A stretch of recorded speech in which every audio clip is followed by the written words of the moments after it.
A.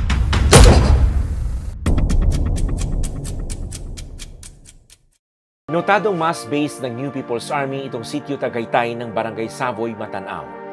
Kahit ito ay nasa kapatagang bahagi ng nasabing bayan, hindi kumpiyansa ang mga sundalo tuwing sila ay napapadaan dito.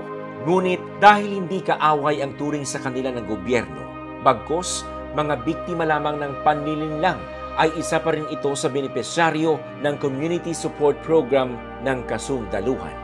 Kaya, nang sila'y kumalas sa madilim na kapangyarihan ng NPA at nabuo ang tiwala sa gobyerno, ay naisaayos ang ilan sa kanila na maging kasapi ng isang people's organization. Bunga niyan ay ang pagtanggap nila ng 300,000 pesos sa ilalim ng Sustainable Livelihood Program mula sa Department of Social Welfare and Development Office o DSWD-11 noong October 2022.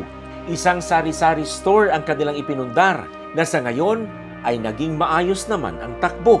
Naming 100,000 sa bangko na among nakuan karon, we're targeting na 50% of 300,000 among nang makuha, mapundo na muna this year with the help sa grupo kay among gibuhat sir para dili jud malugmok ang paninda, dili pud mahinahinay og ka matay ang kaning tindahan, so wala jud namo siya gipautangan.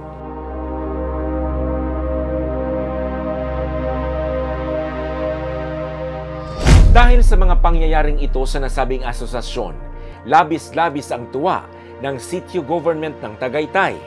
Sa wakas umano, maliwanag na ang totoong pinapanigan ng kanyang mga nasasakupan.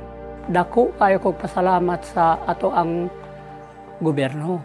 Kaya kanang mga sundalo nato, dako kayo kong pasalamat sa ila. Kaya sila ang nagpalinaw sa amo ang lugar. Kung perminti ang MPA dire, kining amo ang lugar, perminti pula. Dili ni puti. Karon pasalamat ko mubalik sa kaputi.